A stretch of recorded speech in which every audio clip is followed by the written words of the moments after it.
Bayangin ini, kamu baru dengar kabar besar, John Herdman resmi memimpin timnas Indonesia. Nama besar, CV mentereng, aura builder.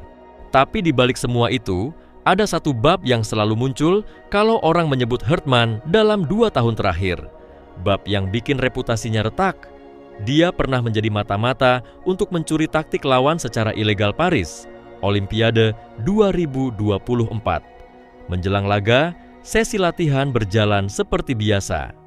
Fokus, tegang, penuh rahasia taktik. Tiba-tiba ada drone melayang di atas lapangan latihan. Bukan drone media, bukan drone iseng. New Zealand melaporkan gangguan latihan mereka dan skandal pun meledak. Staf Kanada tertangkap melakukan pengintaian menggunakan drone terhadap sesi latihan lawan. Sanksinya tidak main-main. FIFA menjatuhkan hukuman berat, Kanada mendapat pengurangan poin di turnamen, dan beberapa staf tim putri termasuk pelatih kepala Bev Priestman serta 2 ofisial mendapat larangan 1 tahun dari aktivitas sepak bola.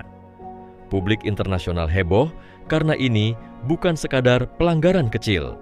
Ini menyentuh jantung sportivitas. Lalu datang bagian yang bikin cerita makin gelap. Canada Soccer merilis hasil tinjauan independen yang menyebut ada pola budaya yang tidak dapat diterima dan masalah pengawasan. Intinya begini, kasus drone di Paris dianggap bukan insiden tunggal yang muncul tiba-tiba. Ada indikasi praktik pengintaian lawan sudah terjadi sebelum Paris. Di titik itu, banyak orang mengira kisahnya selesai di tim putri saja. Ternyata belum. Nama John Herdman ikut terseret. Kenapa? Karena Herdman adalah mantan pelatih kepala Kanada, baik tim putri maupun tim putra, selama bertahun-tahun. Dalam proses disipliner setelah laporan independen itu, Herdman disebut ikut tercantum dalam laporan firma hukum yang menyelidiki kasus ini. Maret 2025, keputusan disipliner keluar. Panel disiplin independen menyatakan Herdman terbukti melakukan misconduct berdasarkan kode disiplin Canada Soccer. Hukumannya bukan larangan panjang seperti kasus Priestman, tapi sebuah letter of admonishment, surat teguran resmi, dan putusannya dinyatakan final serta mengikat.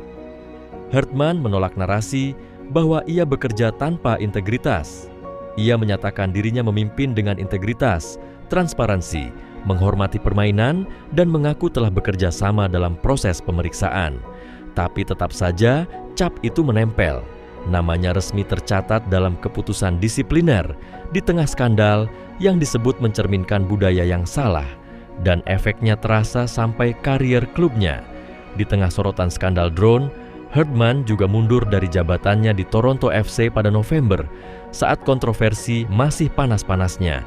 Pada akhirnya, ia pergi dari satu panggung dengan pertanyaan yang belum benar-benar dingin. Seberapa jauh ia tahu, seberapa besar perannya, dan kenapa ini bisa berlangsung sampai meledak di Olimpiade. Sekarang, bab berikutnya dimulai di Indonesia. Ini penting, karena publik Indonesia bukan cuma akan menilai taktik dan hasil. Publik akan menilai karakter, transparansi, dan bagaimana ia membangun standar di ruang ganti. Karena sepak bola bukan hanya soal menang. Kadang yang paling mahal adalah kepercayaan. Jadi, sisi gelap John Herdman bukan cerita soal formasi.